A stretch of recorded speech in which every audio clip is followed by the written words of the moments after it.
নমস্কার। গল্পকথার ডালি বাই জুলিয়ার চ্যানেলের গল্প পাঠের আসরে আমি জুলিয়া সকলকে জানাই স্বাগত। যারা যারা আমার চ্যানেলকে সাবস্ক্রাইব করেছেন প্রথমেই জানাই তাদের অসংখ্য অসংখ্য ধন্যবাদ। বয়োজ্যেষ্ঠদের জানাই আমার সশ্রদ্ধ প্রণাম। আপনাদের সকলের অনুরোধেই আমি শোনাবার চেষ্টা করছি বিগত কয়েকটি পর্ব ধরে বিভূতিভূষণ বন্দ্যোপাধ্যায়ের লেখা বিভিন্ন গল্প। গত পর্ব থেকে আমি আপনাদের শোনাচ্ছি বিভূতিভূষণ বন্দ্যোপাধ্যায়ের লেখা একটি অবিস্মরণীয় উপন্যাস, যার নাম দৃষ্টিপ্রদীপ। গতদিনে আমি আপনাদের শুনিয়েছি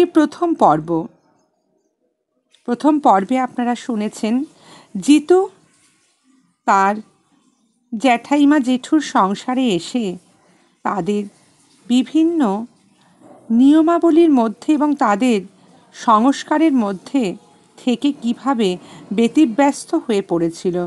তার মন বিভিন্নভাবে নাড়া দিয়েছিল, বিভিন্নভাবে তাকে ব্যতিব্যস্ত করে তুলেছিল, উদ্বিগ্ন করে তুলেছিল। চলুন শুরু করা যাক দ্বিতীয় পর্ব, দৃষ্টিপ্রদীপ। 3 বছর এখনো হয়নি আমরা এ গাঁয়ে এসেছি। তার আগে ছিলাম কার্শিয়াংয়ের কাছে একটা চা বাগানে। বাবা সেখানে চাকরি করতেন। সেখানেই আমিও সীতা জন্মেছি। কেবল দাদা নয়, দাদা জন্মেছে হনুমাননগরে। বাবা তখন সেখানে রেলে কাজ করতেন। সেখানেই আমরা বড় হয়েছি, অর্থাৎ কার্শিয়াংয়ে। এখানে আসবার আগে এত বড় সমতল ভূমি আমরা কখনো দেখিনি। আমরা জানতাম চা ঝোপ, ওক আর পাইনের বন, ধুরা গাছের বন, পাহাড়ি ডালিয়ার বন, ঝর্ণা, কনকনে শীত, দূরে বরফে ঢাকা বড় বড় পাহাড়, পর্বতের চূড়া, মেঘ, কুয়াশা, বৃষ্টি। এখানে প্রায়ই মাঝে মাঝে চা বাগানের কথা, আমাদের নেপালি চাকর থাপার কথা, উমপ্লাংয়ের ডাক, রানার খরগোশিং যে নাকি আমাদের বাংলোতে মাঝে মাঝে ভাত খেতে আসতো তার কথা, মিস মর্টনের কথা, পাচাং বাবানের মাসিমার কথা, আমাদের বাগানের নিচে সেই অদ্ভুত রাস্তাটার কথা প্রায়ই মনে হয়। সেই সব দিনই আমাদের সুখে কেটেছে। দুঃখের শুরু হয়েছে যেদিন বাংলাদেশে আমরা পা দিয়েছি। এই জন্য এই 3 বছরেও বাংলাদেশকে ভালো লাগলো না। মন ছুটে যায় আবার সেই সব জায়গায়, চা বাগানে, শ্যাওলা ঝোলা, বড় বড় ওকের বনে, মিশন হাউসের মাঠে, যেখানে আমি, সীতা, দাদা কতদিন সকালে ফুল তুলতে যেতাম। বড়দিনের সময় আমরা সেখানে ছবির মতো কার্ড আনতে যেতাম। কেমন মিষ্টি কথা বলতো সেখানে মিস মর্টন, আমাদের খুব ভালোবাসতো।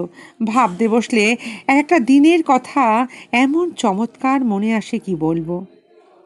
শীতের সকাল, বাড়ির বার হয়ে দেখি চারিদিকে বনে জঙ্গলে পাহাড়ে ঢালুর গায়ে পাইন গাছের ফাঁকে ফাঁকে রোদ উঠেছে। আমি উঠতাম খুব সকালেই। সীতা আর দাদা তখন লেপের তলায়। চা না পেলে তাদের হাড় কাঁপানো শীতে নাকি উঠতে একদম ভাল লাগতো না। শীতও পড়েছে দস্তুর মতন। আমাদের বাগানের দক্ষিণে কিছু দূরে যে বড় চা বাগানটা নতুন হয়েছে, যার বাংলোগুলো লাল টালি, ঢালু ছাদ আমাদের এখান থেকে দেখা যায়। পাইন গাছের ফাঁকে আজ তাদের লোকজনের চারা, যে সমস্ত গাছগুলো, সেই গাছগুলো বসাবার জন্য উঠে পড়ে লেগেছে আর বরফগুলো সরাচ্ছে মাঝে মাঝে। আকাশ পরিষ্কার সুনীল, কোনো দিকে এতটুকু কুয়াশা নেই তখন। বরফ পড়বার দিন বটে। একটু পরে সীতা উঠল। সে রোগা ফর্সা ছিপছিপে। সেও দাদা আর আমার মতোই বেশ ফর্সাই, তবে খুব একটা ছিপছিপে নয়, দাদার মতন। সীতা বলল, থাপা কোথায় গেল দাদা? আজও সোনাদা যাবে কি? বাজার থেকে একটা জিনিস আনতে হবে। আমি বললাম, কি জিনিস রে? সীতা দুষ্টুমির হাসি এসে বলল, বলবো কেন? তোমরা যে কত জিনিস আনাও, আমায় বলো। এরপর একটু পরে থাপা এলো। সে হপ্তায় 2 দিন সোনাদা বাজারে যায় তরিতরকারি আর মাংস আনতে। সীতা চুপি চুপি তাকে কি একটা আনতে বলে দিল। আড়ালে থাপাকে জিজ্ঞাসা করে জানলাম জিনিসটা 1 পাতা সেফটি পিন, তারই জন্য এত। একটু বেলায় বরফ পড়তে শুরু করলো। দেখতে দেখতে বাড়ির ছাদ, গাছপালা, পথ ঘাট নরম থোকা থোকা পেঁজা কাপাস তুলোর মতো ঢেকে গেল। এই সময়টা ভারী ভালো লাগে।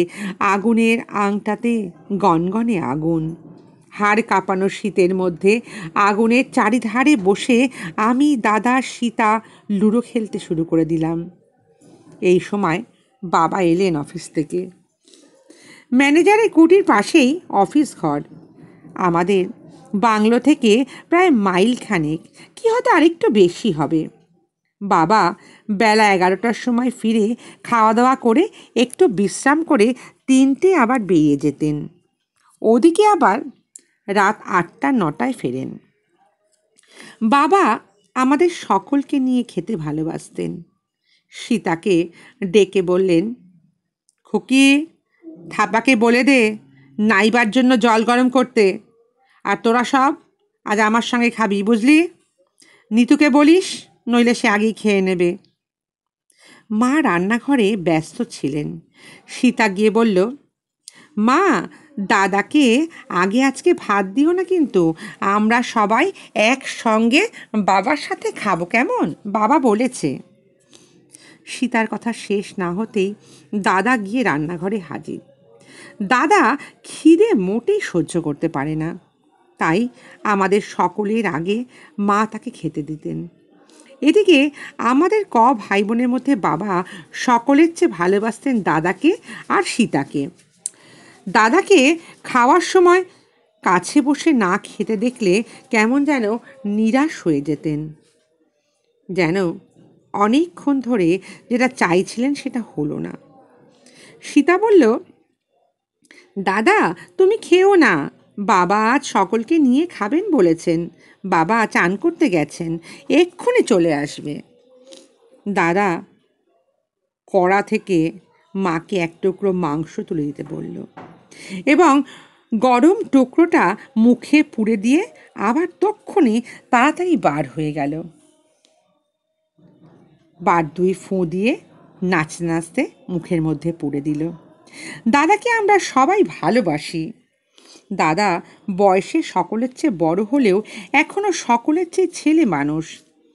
ও সকলের আগে খাবে, সকলের আগে ঘুমিয়ে পড়বে। ঘুরিয়ে কথা বললে ও কিচ্ছু বোঝে না। অন্ধকারে একলা ঘরে শুতে পারবে না। ওর বয়স যদিও বছর 14 হলো, কিন্তু এখনও আমাদের চেয়ে ও অনেক ছেলে মানুষ। প্রথম সন্তান বলে বাপ মায়ের ও একটু আদুরে বেশি যাই হয় আর কি। আমরা সবাই একসঙ্গে খেতে বসলাম। বাবা সীতাকে এক পাশে আর দাদাকে আর এক পাশে নিয়ে খেতে বসলেন। মাংসের বাটি থেকে চর্বি বেছে বেছে ফেলে দিতেই সীতা বলল, বাবা ওটা আমি খাবো।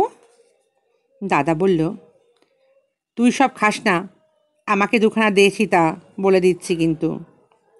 বাবা অত চর্বি ওদের খেতে দিলেন না। ওদের এক এক টুকরো দিয়ে বাকি টুকরোগুলো বেড়ালদের দিকে ছুঁড়ে ফেলে দিলেন। আমায় বললেন, জিতু, গায়ের মাপটা দিস তো তোর আজকে। ওবেলা সাহেবের দর্জি আসবে, তার কাছে তোর জন্য একটা জামা বানাতে দেব। সীতা বলল, আমার আর একটা জামার দরকার বাবা। তবে তুইও দিস গায়ের মাপটা, ওই একই সঙ্গে। মা বললেন, তার দরকার কি, তুমি তাকে বাসায় পাঠিয়ে দিও না, আমি সব দেখে শুনে দেবক্ষণ। আরও করবার কয়েকটা জিনিস রয়েছে। নিতুর মোটে 2টো জামা, ওর ওভারকোটটাও পুরনো হয়ে ছিঁড়ে গেছে। যেমন শীত পড়ছে এবার, ওর একটা ওভারকোট লাগবে, বুঝলে। বিকেলে মায়েরা যখন সবাই মিলে বসতেন গল্প করতে, তখন মেম সাহেব এসে একজন মাকে পড়াতে আসতেন। মাইল 2 দূরে মিশনারিদের একটা আড্ডা আছে। আমি একবার মেম সাহেবের সঙ্গে সেখানে গেছিলাম। সেখান থেকে খোসা অর্থাৎ একটা খোসালডি বলে একটা জায়গা আছে, মানে চা বাগান। সেই চা বাগানের পাহাড়ের যে ঢালু রাস্তাটা নেমে গেছিল, তারই ধারে ওই বাংলোটা। আমাদের বাগানে বড় সাহেবের বাংলোতে ম্যাগনোলিয়া গাছ আছে, ওখানেও দেখেছিলাম। এরা মাকে পড়ায়, সীতাকেও পড়ায়। মিস মর্টন দিনাজপুরে ছিল, বেশ বাংলা বলতে পারে। নানা ধরনের ছবিওয়ালা কার্ড, লাল সবুজ রঙের ছোট ছোট ছাপানো কাগজ, তাতে অনেক অনেক মজার গল্প। দাদার পড়াশোনা তো ঝোঁক নেই, আমি আর সীতা পড়ি। একবার একখানা বই দিয়েছিল, একটা গল্পের বই, সুবর্ণ বণিকপুত্র বলে। এ কথা আমি বুঝেছিলাম, বণিকপুত্র সোনা দিয়ে গড়া, অর্থাৎ সোনার মতো ভালো। পাপের পথ থেকে উক্ত বণিকপুত্র কি করে এসে খ্রিস্ট ধর্ম গ্রহণ করলো, তারই গল্প ছিল আর কি। অনেক কথা বুঝতে পারতাম না, কিন্তু বইখানা আমার ভালো লাগতো। মেয়ে মাস্টার দুজন, একজনের বয়স বেশি, মায়ের চেয়েও বেশি, আর একজনের বয়স একটু কম, খুবই কম।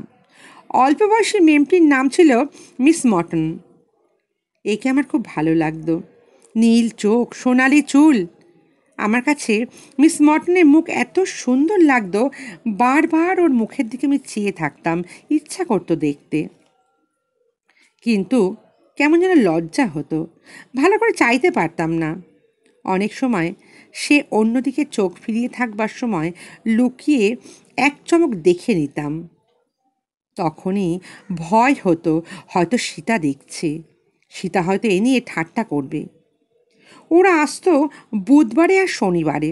সপ্তাহে অন্য দিনগুলো কেমন কাটতো যেন একটা, কাটতেই চাইতো না। দিন গুনতাম কবে বুধবার আসবে আর শনিবার হবে। মিস মর্টনের মতো সুন্দরী মেয়ে আমি কখনো দেখিনি আমার এই 11-12 বছর বয়সের জীবনে। কিন্তু মাঝে মাঝে এমনি হতাশ হতে হতো। দিন গুনে গুনে বুধবার এলো, কিন্তু পৌঢ়া মেয়েটি হয়তো যদিও বা এলেন, মিস মর্টন এলেন না। সারাদিনটা বিস্বাদ কাটতো আমার। মিস মর্টনের ওপর মনে মনে অভিমান হতো, অথচ কেন যে মিস মর্টন এলো না আমি কাউকে জিজ্ঞাসা করতে পারতাম না, লজ্জা হতো। মেমেরা এক একদিন আমাদের ভগবানের কাছে প্রার্থনা করতে শেখাতো। মা তখন থাকতেন না, আমি, সীতা আর দাদা চোখ বুঝতাম। মিস মর্টন আর তার সঙ্গিনী চোখ বুঝত, বলতো, হে আমাদের স্বর্গস্থ পিতা সদাপ্রভু। সবাই একসঙ্গে গম্ভীর সুরে আমরা আরম্ভ করতাম। হঠাৎ চোখ চেয়ে দেখতাম সবাই চোখ বুজে আছে, কেবল সীতা চোখ খুলে একবার জিভবার করেই আমার দিকে চেয়ে একটু দুষ্টু মিষ্টি হাসি হাসল। পরক্ষণে আবার প্রার্থনায় যোগ দিল, হে আমাদের স্বর্গস্থ পিতা সদাপ্রভু। সীতা ওই রকম, ও কিছু মানে না, নিজের খেয়াল খুশিতেই থাকে। যাকে পছন্দ করবে তাকে কথা বলবে, তার সঙ্গে মজা করবে, কিন্তু যেটা ভালো লাগবে না সে তাকাবে না। ওর সাহসও খুব। দাদা যা করতে সাহস করে না এমন সব কিছুও করে ফেলবে নির্বিচারে। আমাদের বাংলো থেকে খানিকটা দূরে বনের মধ্যে একটা দেবতার স্থান আছে। পাহাড়িদের ঠাকুর থাকে ওখানে। একটা বড় সরল গাছের তলায় কতগুলো পাথর। ওরা সেখানে মুরগি বলি দেয়, ঢাক বাজায়। সবাই বলে ওখানে ভূত আছে। জায়গাটা যেমন অন্ধকার তেমনি নির্জন। একবার দাদা তর্ক তুলে বলল, আমরা কখনো ওখানে যেতে পারবো না।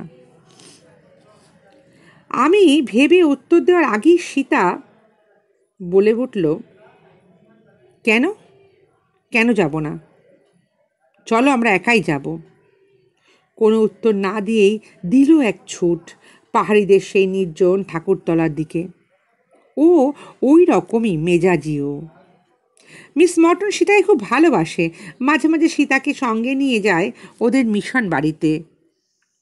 ওকে বিভিন্ন ছবির বই দেয়, পুতুল, কেক, বিস্কুট কত কিছু দেয়। ছবি আঁকতে শেখায়, বুনতে শেখায়। এরই মধ্যে সীতা বেশ পশমের তুলে সোয়েটার বোনা শিখে গেছে, মানুষের মুখ, কুকুর আঁকতে পারে, কত কিছু শিখে গেছে। যিশু এক টুকরো মাছ আর আধখানা রুটিতে হাজার লোককে ভোজন করালেন। এই গল্পটা পড়ে একবার আমার হঠাৎ মাছ আর রুটি খাবার স্বাদ হলো। কিন্তু মাছ এখানে মেলে না। মা ভরসা দিলেন ঠিক আছে খাওয়াবেন, কিন্তু 2 মাসের মধ্যেও সেবার মাছ পাওয়া গেল না। আমার শখও ক্রমে ক্রমে উড়ে গেল। বাবার বন্ধু 2-1জন বাঙালি মাঝে মাঝে আমাদের এখানে এসে কদিন থাকেন। মেয়েরা মাকে পড়াতে আসে। এই ব্যাপারটা তারা ঠিক মনোপ্রত হতে পারে না, তারা মেনে নিতে পারে না। বাবাকে তারা কেউ কেউ বলেওছে নিয়ে, কিন্তু বাবা বলেন ওরা আসে এজন্য 1 পয়সা তো নেয় না, অথচ সীতাকে ছবি আঁকায়, সেলাই কাজ শেখায়। কি করে বলি যে না তোমরা এসো না?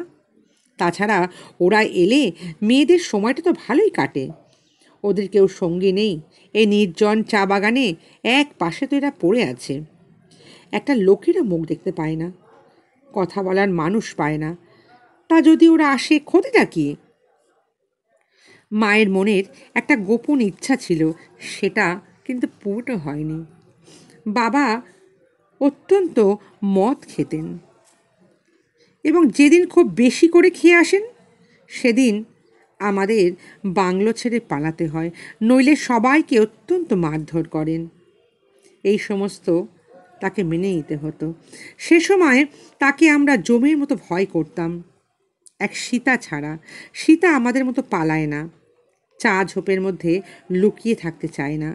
সে বাংলোতে থাকে, বলে বাবা মারবে, মারুক না, না হয় মার খাবো, তাতে কি হয়েছে? রোজ এরকম ছোটাছুটি করার চেয়ে মার খাওয়া অনেক ভালো। বাবার এই ব্যাপারটা আমাদের সংসারে কেউ মেনে নিতে পারত না, আর এই ব্যাপারের জন্য আমাদের সংসারে শান্তিও ছিল না। অথচ বাবা যখন প্রকৃতিস্থ থাকতেন তখন তার মতো মানুষ খুঁজে পাওয়া ভার।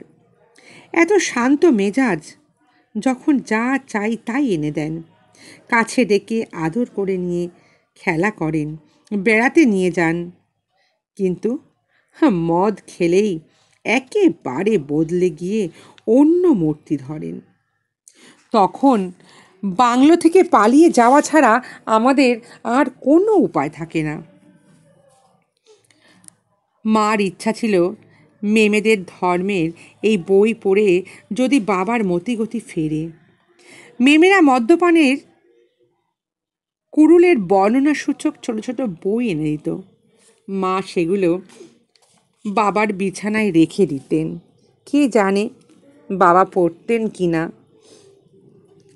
কিন্তু এই 1.5 বছরের মধ্যে আমাদের মাসের মধ্যে 3-4 বার চা ঝোপের আড়ালে লুকোনো বন্ধ হয়নি।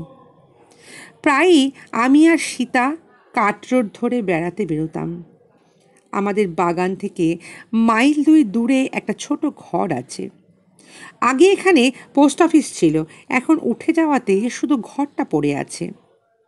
ঝড় বৃষ্টি বা বরফপাতের সময় এখানে মাঝে মাঝে আমরা আশ্রয় নিতাম। এই ঘরটা আমাদের ভ্রমণপথের শেষ সীমা, এর ওদিকে আর আমরা যাই না কখনো। কিন্তু কালে ভদ্রে আমরা ওপাশে যেতাম। খাড়া উতরাই চড়াই এত পথ, প্রায় কয়েকশো ফুট বললেও কম হয়, বোধহয় 1100 ফুট নিচে নেমে গেছে। মিস মার্টনের মুখে আমি শুনেছি, যদিও বুঝিনি তার মানে কি, এখান দিয়ে গেলে কি হয়। আমাদের অত দূরে যাওয়ার কেন প্রয়োজন ছিল তো না, একদমই প্রয়োজন ছিল না। শুধু শুধু আমরা যাব কেনই বা? যা আমরা চাই তা তো পোস্ট অফিসের ভাঙা ঘর পর্যন্ত গেলেই যথেষ্ট পেতাম। দুধারে ঘন নির্জন বন। আমাদের বাগানের নিচে গেলে আর সরল কোনো গাছ নেই। বনের তলা পরিষ্কার নয়, পাইন বন নেই, সে বন অনেক গভীর, অনেক নিবিড়। শীতে ফোটে বুনো গোলাপ, গ্রীষ্মকালে রডোডেনড্রন বনের মাথায় পাহাড়ের দেওয়ালে লাল আগুনের বন্যা আনে। গায়ক পাখিরা মার্চ মাসের মাঝামাঝি থেকে চারিধারে নির্জন বনানী গানে তারা মুখরিত করে তোলে। একদিন আমি একাই আসি সেখানে। দাদাও একদিন এসেছিল। নদীর খাতটা অনেক নিচে, তার পথ পাহাড়ের গা বেয়ে নিচে নেমে গেছে। যেমন পিছল তেমন দুর্গম। নদীর খাতে একবার পা দিলে মনে হয় এই অন্ধকার পিপের মধ্যে বোধহয় ঢুকে যাচ্ছি।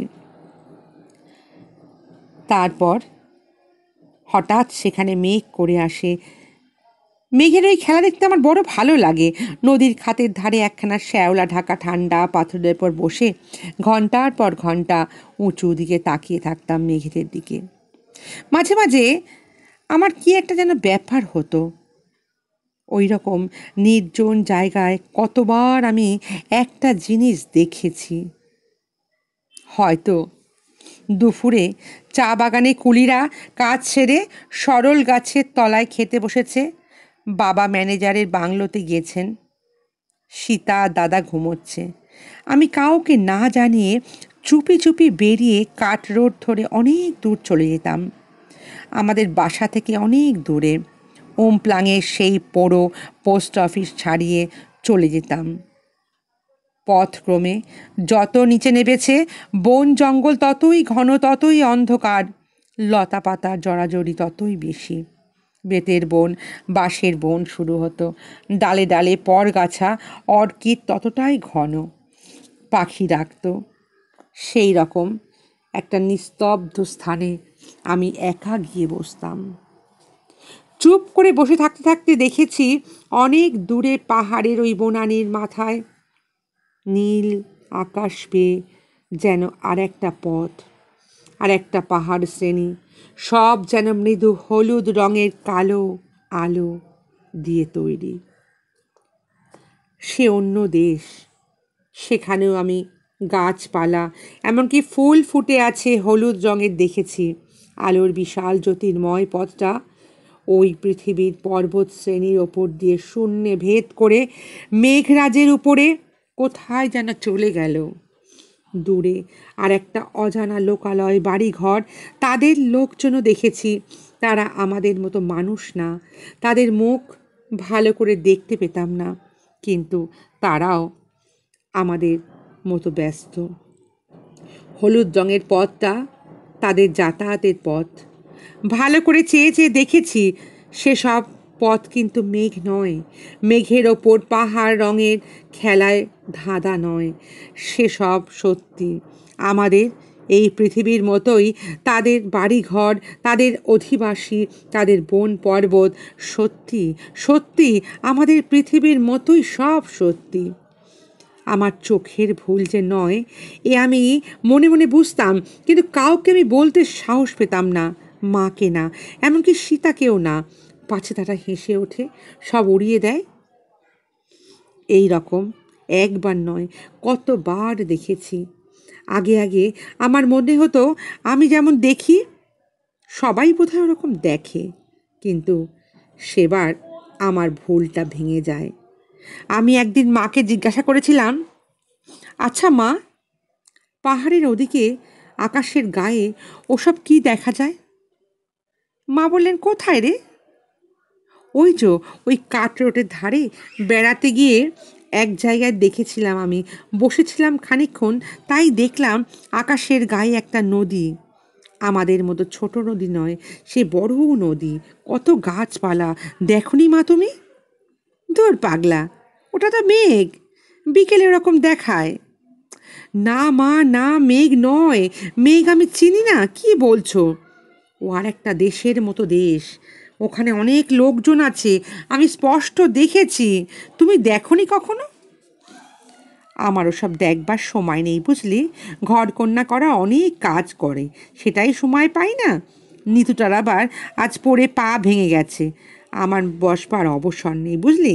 তুই যা তো, সব বাজে বাজে কথা বলে খালি। বুঝলাম মা আমার কথা অবিশ্বাস করলেন। সীতাকেও একবার বলেছিলাম, সেও কিছুই বুঝতে পারল না। দাদাকে কখনো বলিনি আমি। আমার মনে অনেক দিন ধরে এটা একটা গোপন রহস্যের মতো ছিল, যেন আমার একটা কি কঠিন রোগ হয়েছে। সেটা যাদের কাছে বলছি সেই বুঝতে পারছে না, ধরতে পারছে না, সবাই হেসে উড়িয়ে দিচ্ছে। এখন আমার সয়ে গেছে, বুঝতে পেরেছি ওটা সবাই দেখে না, যারা দেখে চুপ করে থাকে বোধহয়। যাক, আমি যখন দেখি চুপ করে থাকাই ভালো। আমাদের বাসা থেকে কাঞ্চনজঙ্ঘা সবসময় চোখে পড়ে। জ্ঞান হয়ে থেকে দেখে আসছি বহু দূর দিক চক্রবালের এ প্রান্ত থেকে ও প্রান্ত পর্যন্ত তুষার মৌলি গিরিচূড়ার সারি, বাগানের চারিধারে পাহাড় শ্রেণী যেন একটুখানি ওপরে বলে মনে হতো। তখনও পর্যন্ত বুঝিনি যে ওগুলো কত উঁচু। কাঞ্চনজঙ্ঘা নামটা অনেক দিন পর্যন্ত জানতাম না। আমাদের চাকর থাপাকে জিজ্ঞাসা করলে বলতো, ও সিকিম পেয়ে পাহাড়, ওদিকে সিকিম। সেবার বাবা আমাদের সবাইকে সীতাবাদে দার্জিলিংয়ে নিয়ে গেছিলেন বেড়াতে। বাবার পরিচিত এক হিন্দুস্থানি চায়ের এজেন্ট ওখানে থাকতেন। তার বাসায় গিয়ে 2-3 দিন আমরা মহা আনন্দে আদরে যত্নে কাটিয়েছিলাম। তখন বাবার মুখে আমি প্রথম শুনেছিলাম, শোনার সুযোগ হয়েছিল আমার, যে ওই পাহাড়ের নাম কাঞ্চনজঙ্ঘা। সীতা সেবার যায়নি। ওকে সান্ত্বনা দেওয়ার জন্য বাবা বাজার থেকে ওর জন্য রঙিন গার্ডার, উল বোনার কাঁটা আরও অনেক কিছু কিনে এনেছিলেন। কিন্তু কাঞ্চনজঙ্ঘা সম্পর্কে আমার একটা অদ্ভুত অভিজ্ঞতা আছে। সেদিনটা আমাদের বাগানের কলকাতা অফিসের বড় সাহেব আসবেন বাগান দেখতে। তার নাম লিন্টন সাহেব। বাবা ও ছোট সাহেব তাকে আনতে গেছেন সোনাদা স্টেশনে। আমাদের বাগান থেকে প্রায় 3-4 ঘন্টার পথ। ঘোড়া কুলির সঙ্গে গেছে। তখন আমি তো অনেক ছোট, মেয়েরা পড়াতে আসতো না। বিকেলে আমরা ভাই বোন মিলে বাংলোর উঠোনে লাট্টু খেলছিলাম। সূর্য অস্ত যাবার বেশি দেরি তখন নেই। মা রান্নাঘরে কাপড় কাচবার জন্য সোডা সাবান জলে ফোটাচ্ছিলেন। থাপা লণ্ঠন পরিষ্কারের কাজে খুব দক্ষ ছিল, ব্যস্তও ছিল। এমন সময় আমার হঠাৎ চোখে পড়ল কাঞ্চনজঙ্ঘার দূর শিখর রাজির ওপর আর একটা বড় পর্বত। স্পষ্ট দেখতে পেলাম তাদের ঢালুতে ছোট বড় ঘর বাড়ি, সমস্ত ঢালুটা বনে ঢাকা, দেব মন্দিরের মতন সরু সরু ঘর বাড়ি চূড়ো এবং গম্বুজগুলো অদ্ভুত রঙের আলোর রঙিন হয়ে আছে। অস্ত সূর্যের মায়াময় আলো আর কাঞ্চনজঙ্ঘার গায়ে পড়েছে। শুধু তাই নয়, তা থেকে সম্পূর্ণ পৃথক আর সম্পূর্ণ অপূর্ব ধরনের সে দেশ, ঘরবাড়ি যেন একটা বিস্তীর্ণ মহাসাগরের তীরে। কাঞ্চনজঙ্ঘার মাথার উপর থেকে সে মহাসাগর কত দূর চলে গেছে। আমাদের এদিকে এসেছে, ভুটানের দিকে গেছে, আর তার আমি কুল কিনারা খুঁজে পাচ্ছি না। যদি কাউকে দেখাতাম সে হয়তো বলতো আকাশ ওরকমই দেখায়, আমাকে বোকা বলতো। কিন্তু আমি বেশ জানি আমি যা দেখেছি তা কিন্তু মেঘ নয়, আকাশ নয়, সে সত্যি সমুদ্র। আমি সমুদ্র কখনো দেখিনি, তাই কি সমুদ্র কী রকম হয় তা কি আমি জানি? বাবার মুখে গল্প শুনে আমি সেরকম একটা ধারণা করেছিলাম সমুদ্রের। কাঞ্চনজঙ্ঘার উপরকার সমুদ্রটা ঠিক সেই ধরনের। এবছর আমি দেখলাম সেইটা। তার বছর 2 পরে মেমেরা আমাদের বাড়ি পড়াতে আসে। তারা দাদাকে একখানা ছবিওয়ালা ইংরাজি গল্পের বই দিয়েছিল। বইখানার নাম ছিল রবিনসন ক্রুসো। তাতে নীল সাগরের রঙিন ছবি দেখে হঠাৎ আমার মনে পড়ে গেল, এই তো, এ তো আমি দেখেছিলাম, আমি জানি তো। আরও ছেলেবেলায় কাঞ্চনজঙ্ঘার মাথার ওপরে সন্ধ্যের সময় আমি এই ধরনের সমুদ্র দেখেছিলাম। কুল কিনারা নেই তার, অপার, ভুটানের দিক থেকে চলে এসেছে সেই সমুদ্র। মিস মর্টনকে সেসব কথা বলবার আমার ইচ্ছা ছিল। অনেক দিন মিস মর্টন আমার কাছে আসতো, আমাকে ডেকে আদরও করত। আমার কানের পাশে চুল তুলে দিয়ে আমার মুখে দুহাত দিয়ে তেলের মধ্যে হাতটা রেখে বলতেন, কি মিষ্টি কথা বলে। হয়তো অনেক সময় বলতেন, তুমি কি মিষ্টি। তখন বুড়ি মেম আমার কাছে চলে আসতেন, সেও আমার গালটা টিপে দিতেন। আমার মুখ তখন লাল হয়ে উঠল, কপাল ঘেমে উঠত। লজ্জায় বলতে পারতাম না কিছু। মাস দুই আগে আমাদের বাড়িতে এক নেপালি সন্ন্যাসী এসেছিলেন, পাচাং বাগানের বড়বাবুর বাবার বন্ধু। তিনিই বাবার ঠিকানা দেওয়াতে সন্ন্যাসীটি সোনাদা স্টেশনে যাবার পথে আমাদের বাসায় আসে। সে একবেলা আমাদের এখানে ছিল। যাবার সময় বাবার টাকা দিয়ে দিতে বলেছিলেন, তিনি নেননি। সন্ন্যাসী আমায় দেখেই কেমন একটু বিস্মিত হয়েছিলেন। কাছে ডেকে তার পাশে আমাকে বসালেন। আমার মুখের পানে বারবার তীক্ষ্ণ দৃষ্টিতে চাইতে লাগলো। আমি কেমন একটু অস্বস্তি বোধ করতে লাগলাম। তখন সেখানে আর কেউ ছিল না। তারপর সে আমার হাতটা দেখল, কপাল দেখল, ঘাড়ে কি একটা দাগ দেখল। দেখা শেষ হলে সে চুল, তার নিজের মাথার চুলে হাত দিয়ে একটু নাড়াচাড়া করল। তারপরে আবার খানিকক্ষণ চুপ করে রইল। তিনি চলে যাবার সময় বাবাকে নেপালি ভাষায় বললেন, তোমার এই ছেলে সুলক্ষণযুক্ত, এ জন্মেছে কোথায়? বাবা বললেন, এই চা বাগানে। সন্ন্যাসী আর কিছু না বলেই চলে যাচ্ছিলেন। বাবা এগিয়ে গিয়ে জিজ্ঞাসা করলেন, ওর হাতটা কেমন দেখলেন আপনি? সন্ন্যাসী কিছু জবাব দিল না, ফিরলও না, চলে গেল। আমি কিছু বুঝতে পেরেছিলাম। আমি মাকে বললাম ব্যাপারটা।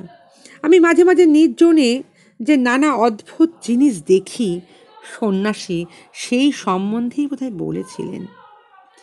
সে যে আর কেউ বুঝুক না বুঝুক উনি নিশ্চয়ই বুঝতেন বা বুঝবেন, এটা আমি জানতাম। এই জন্যই তো আজকাল আমি কাউকে এই সব জিনিস দেখার কথা আমি বলিও না। আমার এই বিশেষ দৃষ্টির ব্যাপারটা আমি নিজের মধ্যেই রাখি। পচাং চা বাগানে কেরানিবাবু ছিলেন বাঙালি। তার স্ত্রীকে আমরা মাসিমা বলে ডাকতাম। তিনি তার বাপের বাড়ি গিয়েছিলেন রংপুরে। সোনাদা স্টেশন থেকে ফিরবার পথে মাসিমা আমাদের বাসায় মায়ের সঙ্গে দেখা করতে এলেন। মা না খাইয়ে তাকে ছাড়লেন না। খেতে যেতে বেলা দুপুর গড়িয়ে গেল।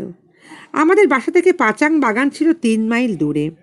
ঘন জঙ্গলের মধ্যবর্তী সরু পথ বেয়ে যেতে হতো। মাঝে মাঝে চড়াই, মাঝে মাঝে উতরাই।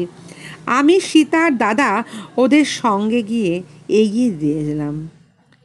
পাচাং পৌঁছতেই বেলা 3টে বাজল। আমরা তখনই সবাই মিলে এসেছিলাম ঠিকই, তখনই সবাই চলে আসলাম। কিন্তু মাসিমা ছাড়লেন না। উনি ময়দা মেখে পরোটা ভেজে চা তৈরি করে আমাদের খাওয়াবেন, তবে ছাড়বেন। তাই করলেনও। রাত্রে থাকবার জন্য অনেক অনুরোধ করলেন, কিন্তু আমাদের ভয় হলো বাবাকে না বলে এসেছি, থাকলে বাবা রণক্ষেত্র বাড়াবে, খুব বকুনি দেবে। বন জঙ্গলের পথ হলেও আরও অনেকবার আমরা মাসিমার এখানে এসেছি। আমি একাই কতবার এখানে এসেছি, গেছি, পথ তো চিনি। আমরা যখন রওনা দিই তখন বেলা একদম কমে গেছে। অন্ধকারের মধ্যেই আমরা চললাম। আকাশ মেঘাচ্ছন্ন, ঝড় বৃষ্টির খুব সম্ভাবনা। পচাং বাগান থেকে 1/2 মাইল যেতেই ঘন জঙ্গল, বড় বড় ওক পাইনের গাছ। আবার উতরাই পথে নামলেই জঙ্গল, নিবিড় গাছের মধ্যে দিয়ে যেতে হবে। সেই অন্ধকারে অসংখ্য ভূত প্রেত ডালে নিঃশব্দে দোল খাচ্ছে মনে হলো আমাদের। সীতা খুশির স্বরে বলল, দাদা, যদি আমাদের সামনে একটা ভাল্লুক পড়ে তাহলে এখন কি হবে? হি হি। সীতার কথা আমাদের ভারী রাগ হলো। সবাই জানে এই পথে ভাল্লুক আছে, তার মধ্যে ওর মনে করবার কি দরকার ছিল? বাহাদুরি কি না দেখালেই নয়? অন্ধকার ক্রমে খুব ঘন হয়ে এলো। আর খানিকটা গিয়েই সরু পায়ে চলা পথটা বনের মধ্যে কোথায় যেন হারিয়ে গেল। সঙ্গে সঙ্গে গুড়ি গুড়ি বৃষ্টি শুরু হলো। অমনি কনকনে ঠান্ডা হাওয়া, শীতে হাত পা প্রায় জমে যাবার উপক্রম। গাছের ডালে শ্যাওলা চারিদিকে ভর্তি, ভিজে। দাদা আমাদের আগে আগে যাচ্ছিল, মাঝখানে সীতা, পেছনে আমি। হঠাৎ দাদা থমকে দাঁড়িয়ে গেল। সামনে একটা ঝর্ণা, তার ওপরটা কাঠের একটা গুঁড়ির পুল ছিল। পুলটা ভেঙে গেছে। সেটা তোর এমন যে সেটা যেন কোনো মতে দাঁড়িয়ে আছে, তার পাশে আর একটা পুল। সাহস হলো না ওর ওপর দিয়ে যাব। দাদা বললেন, কি হবে জিতু? চল চল, পাচাংমে গিয়ে মাসিমার কাছে ফিরে যাই। এত রাতে কি করব আমরা এখানে? সীতা বলল, বাবা না পিঠের ছাল তুলে দেবে আর যদি রাত্রে আমরা না বাসায় যাই। না দাদা, বাড়িতেই চলো না। দাদা ভেবে বলল, এক কাজ করতে পারবি? পাকদণ্ডি থেকে উপরে উঠতে যতটা পারিস দেরি হবে, বরং ওখান দিয়ে লিন্টন বাগানের রাস্তা দিয়ে যাই চল। আমি চিনি, ওপরে জঙ্গলটা কম হবে, যাবি? দাদা তাহলে খুব একটা ভীতু নয় না? যখন বলল আমার মনে হলো পাকদণ্ডির যে পথটা দুর্গম, সারা পথ শুধু বন জঙ্গল ঠেলে ঠেলে উঠতে হবে। পা একটু পিছলে গেলেই ব্যাস। কি বড় পাথরের চাই আলগা হয়ে যদি ধসে যায় একবার, 800 কি 1000 ফুট নিচে পড়তে হবে। অবশেষে ঘন বনের মধ্যে বৃষ্টি ভেজা পাতালতা পাহাড়ের গা দিয়েই ওঠার পথ হিসেবে বেছে নিলাম।